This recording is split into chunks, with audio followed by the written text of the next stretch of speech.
Okay, trying again. This is part 2 of April 5th stream. My stream was complaining for a while. The software was saying you're not connected, all my even though the rest of my computer said I was connected. So I don't know what's going on. But I am back, hopefully. Hopefully you can see and hear me.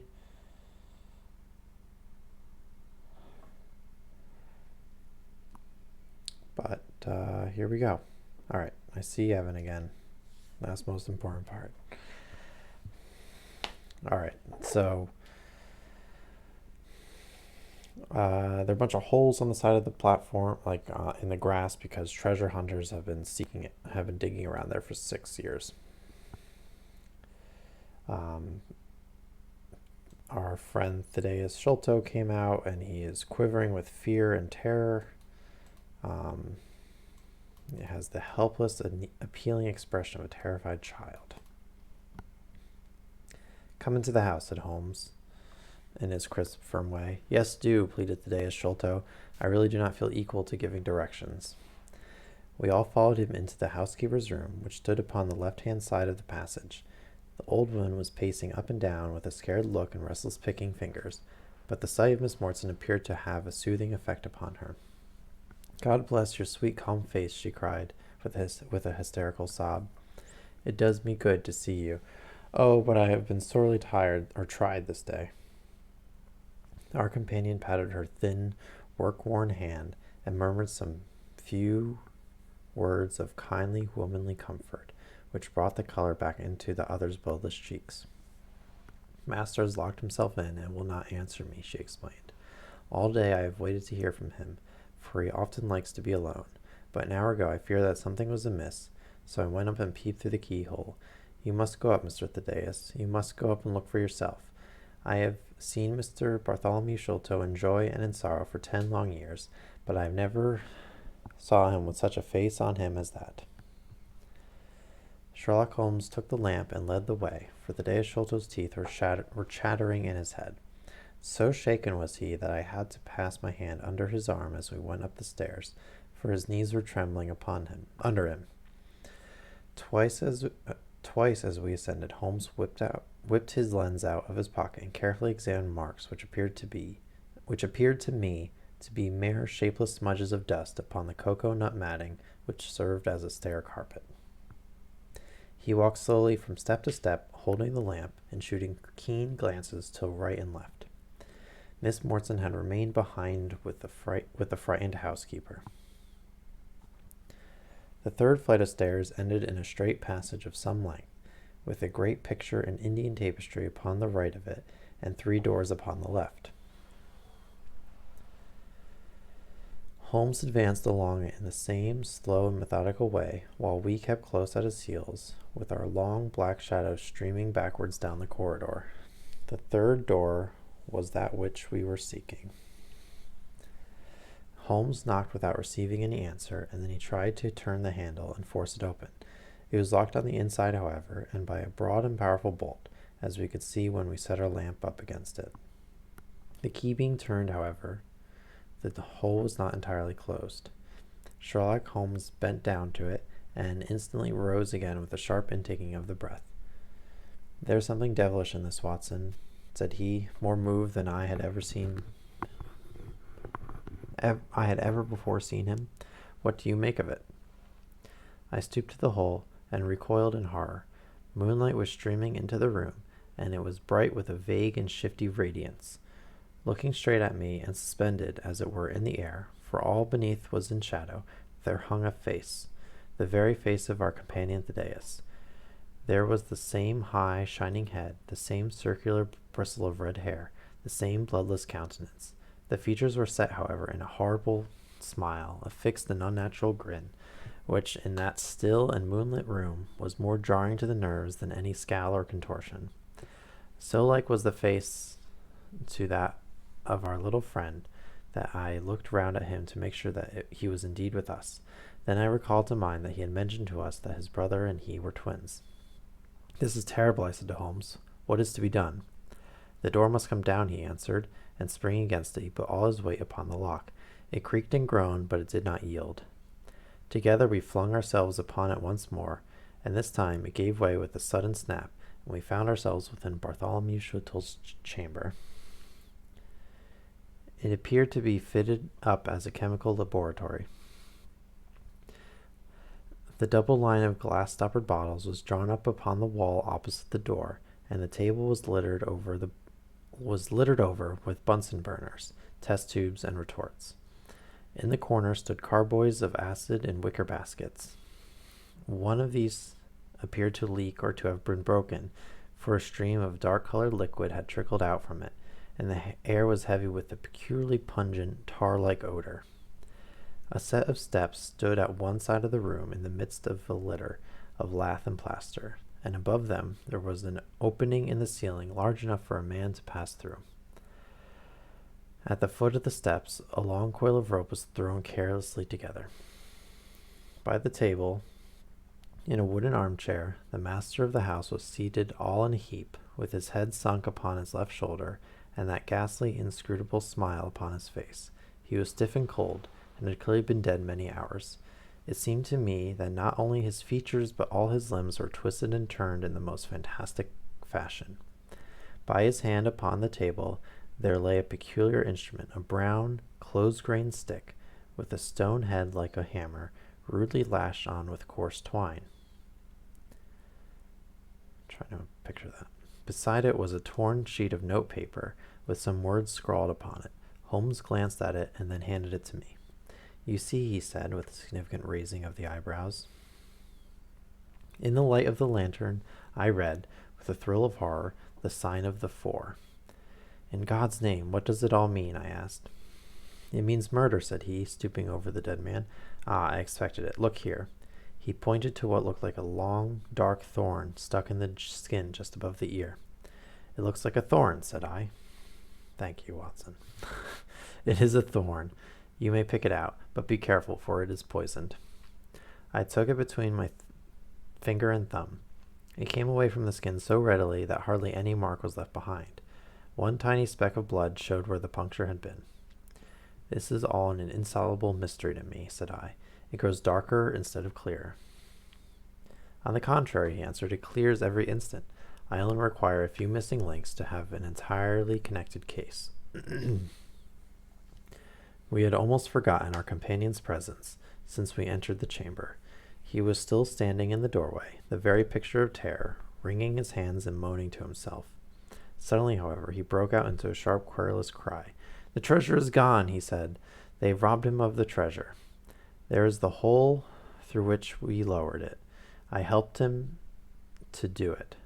I was the last person who saw him. I left him here last night, and I heard him lock the door as I came downstairs." "What time was that?" "It was 10 o'clock, and now he is dead, and the police will be called in, and I shall be suspected of having a hand in it. Oh, yes, I am sure I shall. But you don't think so, gentlemen. Surely you don't think that it was I. Is it likely that I would have brought you here if it were I? Oh dear, I know that I shall go mad." He jerked his arms and stamped his feet in a kind of convulsive frenzy. "You have no reason to fear, Mr. Sholto," said Holmes kindly, putting his hand upon his shoulder. "Take my advice and drive down to the station to report this matter to the police. Offer to assist them in every way. We shall wait here until your return." The little man obeyed in a half-stupefied fashion, and we heard him stumbling down the stairs in the dark.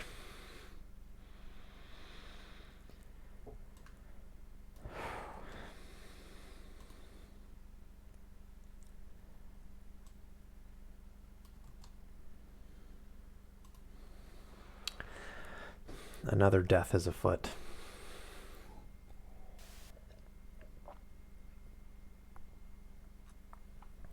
Man, reading's fun. So many stories. "Now, Watson," said Holmes, rubbing his hands, "we have half an hour to ourselves. Let us make good use of it. My case is, as I have told you, almost complete, but we must not err on the side of overconfidence. Simple as the case seems now, there may be something deeper underlying it." "Simple!" I ejaculated.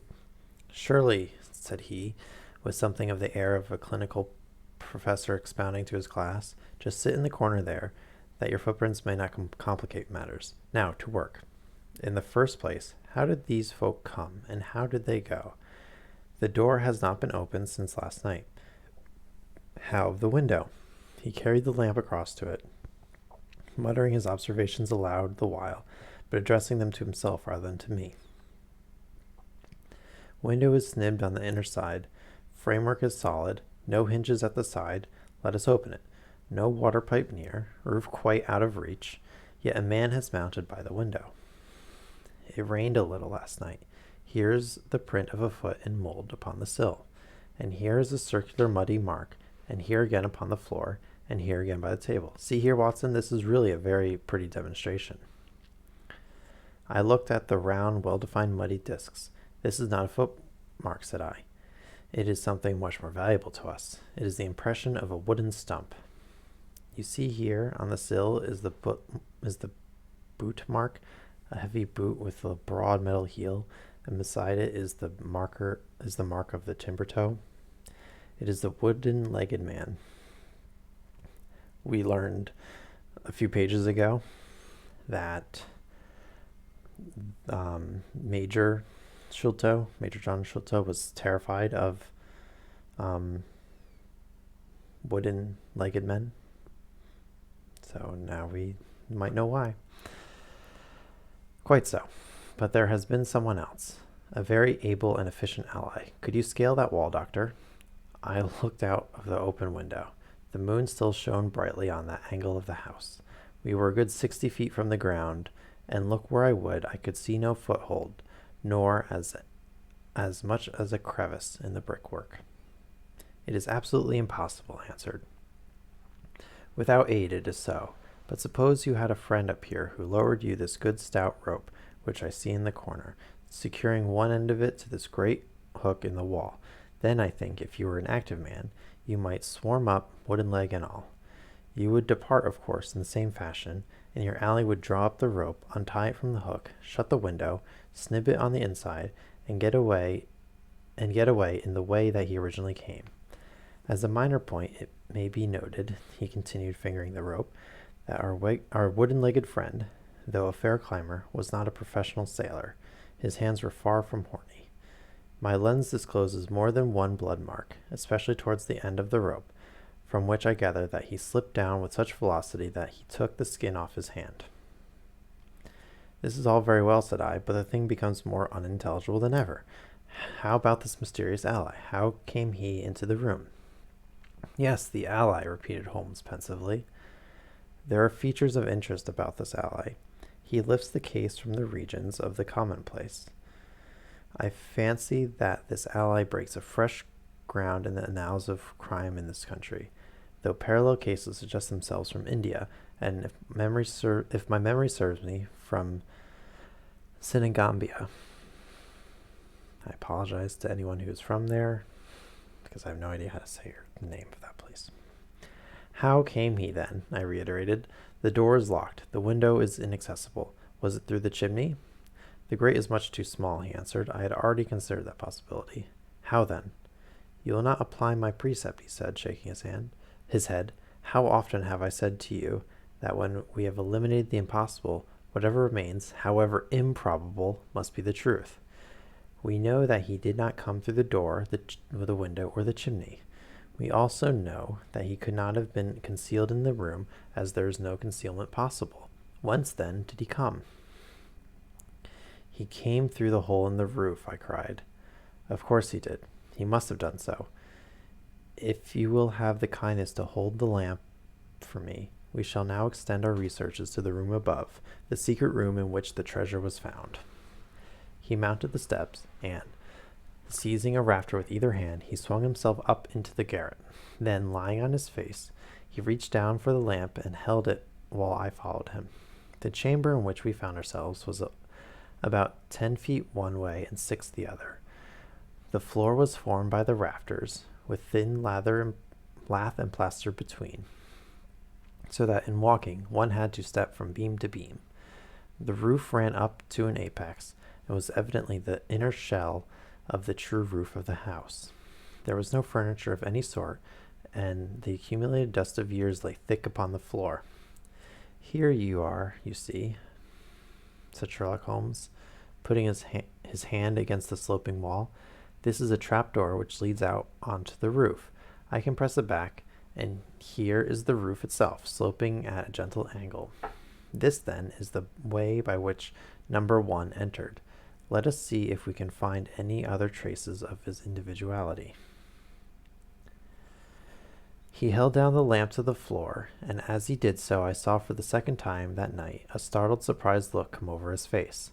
For myself, as I followed his gaze, my skin was cold under my clothes. The floor was covered thickly with the prints of a naked foot, clear, well-defined, perfectly formed, but scarce half the size of those of an ordinary man. Holmes, I said in a whisper, a child has done the horrid thing. He had recovered his self-possession in an instant. I was staggered for the moment, he said, but the thing is quite natural. My memory failed me, or I should have been able to foretell it. There is nothing more to be learned here. Let us go down. What is your theory, then, as to those footmarks? I asked eagerly, when he had regained the lower room once more. My dear Watson, try a little analysis yourself, said he, with a touch of impatience. You know my methods. Apply them, and it will be instructive to compare results. I cannot conceive anything which will cover the facts, I answered. It will be clear enough to you soon, he said in an offhand way. I think that there is nothing else of importance here, but I will look.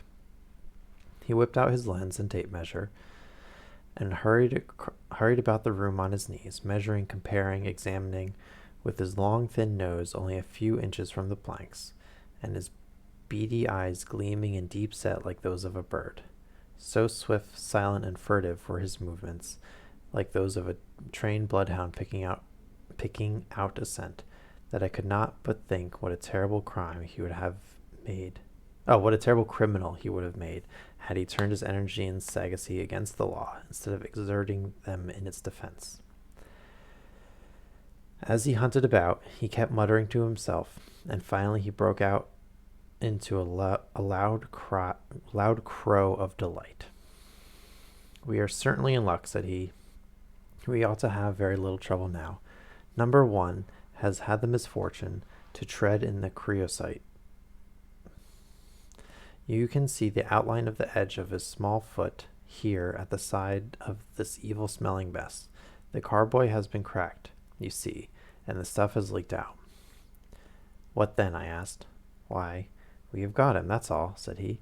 I know a dog that would follow that scent to the world's end. If a pack can track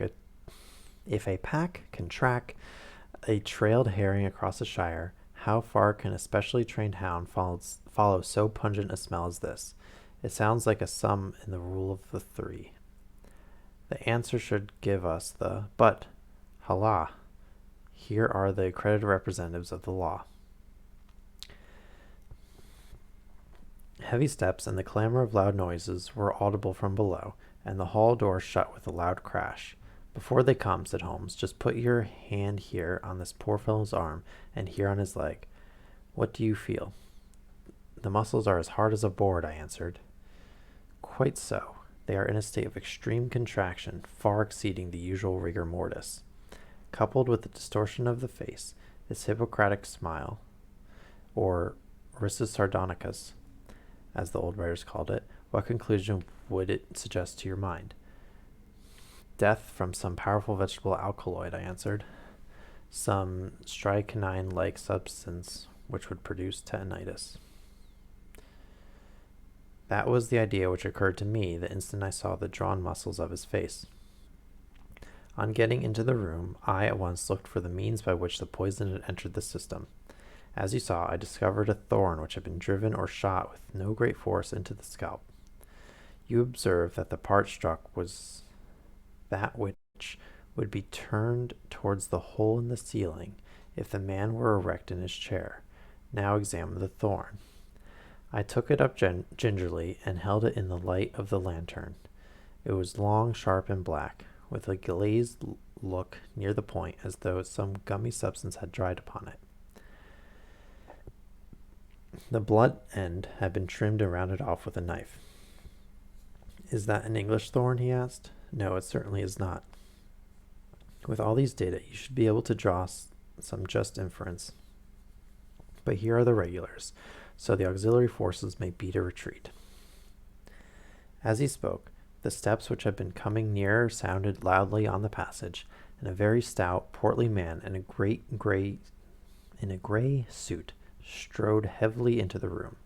He was red-faced, burly, and plethoric, and had a pair of very small, twinkling eyes, which looked keenly out from between swollen and puffy pouches. He was closely followed by an inspector in uniform, and by the still palpitating Thaddeus Sholto. Here's a business, he cried, in a muffled, husky voice. Here's a pretty business, but who are all these? Why, the house seems to be as full as a rabbit warren. I think you must recollect me, Mr. Athelney Jones, said Holmes quietly. Why, of course I do, he wheezed. It's Mr. Sherlock Holmes, the theorist. Remember you? I'll never forget how you lectured us all on cases and inferences and effects in the Bishopgate jewel case. It's true you set us on the right track, but you'll own now that it was more by good luck than good guidance. It was a piece of very simple reasoning. Oh, come, now come. Never be ashamed to own up. But what is all this? Bad business, bad business. Stern facts here, no room for theories. How lucky that I happened to be out at Norwood over another case.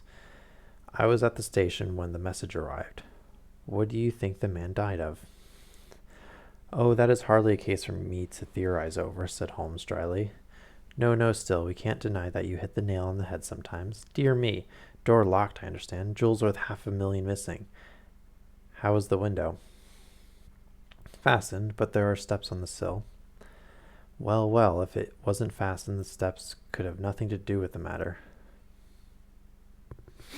What? Well, if the window was closed, no one could have gone through it. That's common sense. A man might have died in a fit, but then the jewels are missing. Ha!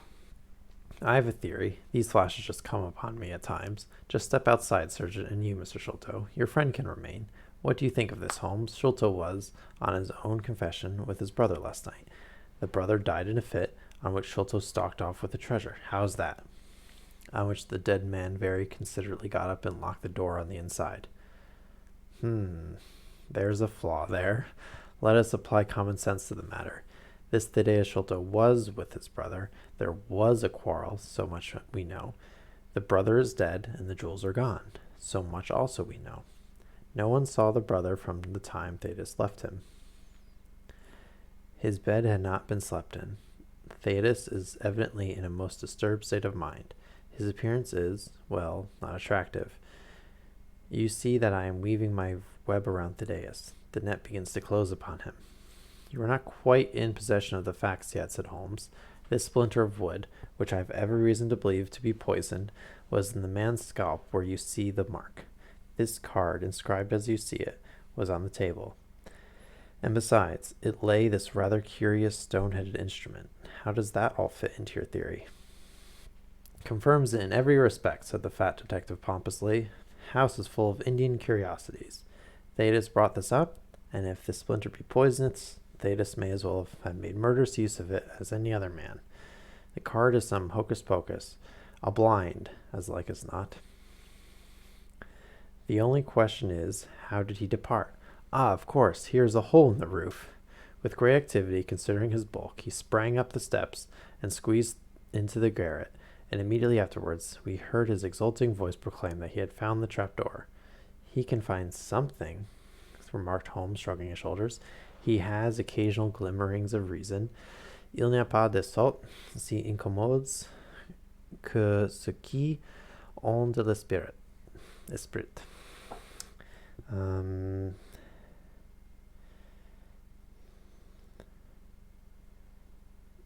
He doesn't have their... I don't know what sots is.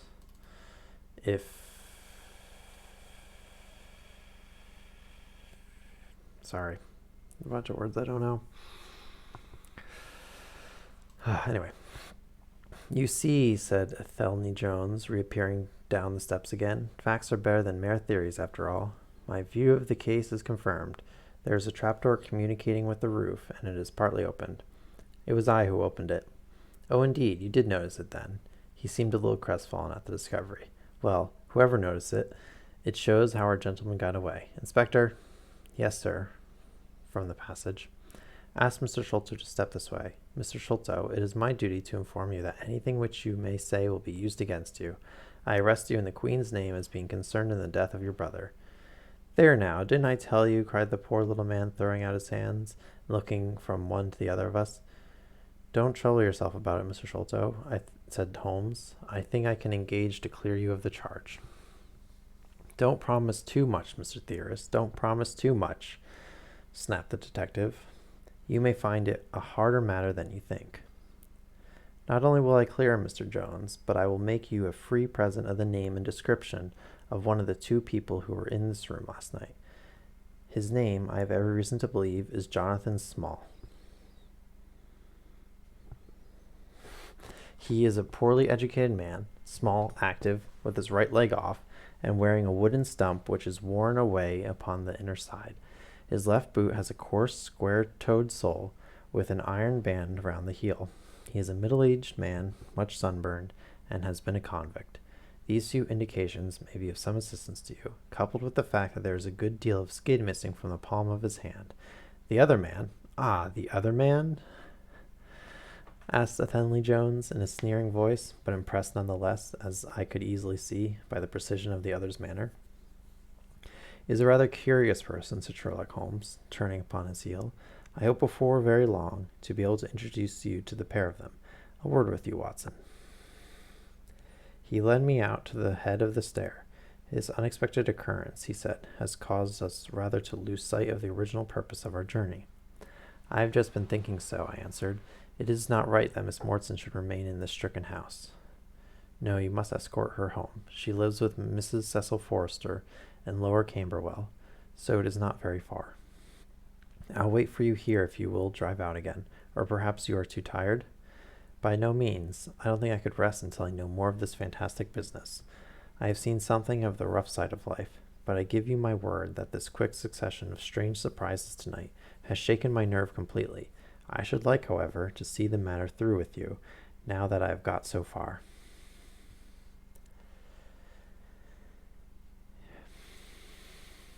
Okay, I'll read the rest of it, and that'll be it. Your presence will be of great service to me, he answered. We shall work the case out independently, and leave this fellow Jones to exult over any mere nests which he may choose to construct. When you have dropped Miss Mortson, I wish you to go to number 3, Pinchin Lane, down near the water's edge at Lambeth. The third house on the right-hand side is a bird stuffer's. Sherman is the name. You will see a weasel holding a young rabbit in the window. Knock old Sherman up and tell him, with my compliments, that I want Toby at once. You will bring Toby back in the cab with you. A dog, I suppose. Yes, a queer mongrel with a most amazing power of scent.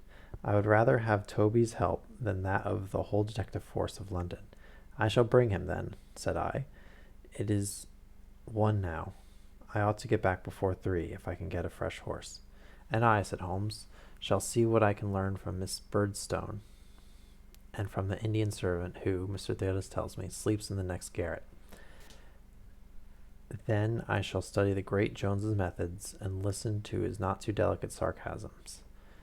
Wir sind gewohnt, dass die Menschen verhöhnen, was sie nicht verstehen.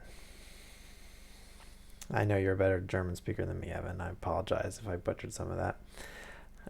Goethe is always pithy. We have done something that the men forgot. I don't know. Sorry. That's not... My German is way too bad to be able to translate that. But yeah, okay.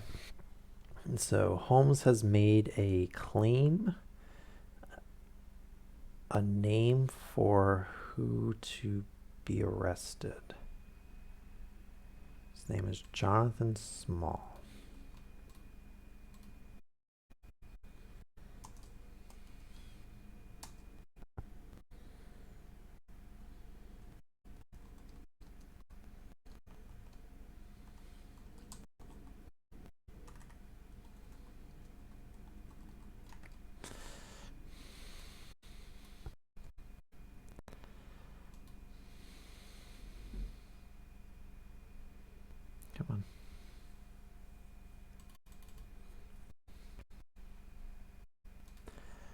Cool. All right, so that was a little bit more than an hour worth of reading.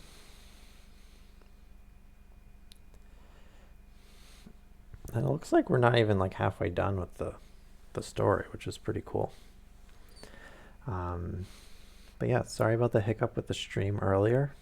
For those of you who were there, I don't know what happened, but things seem to be going smoothly now. But yeah, hope you're all still enjoying. And have a good day. Down with Big Brother.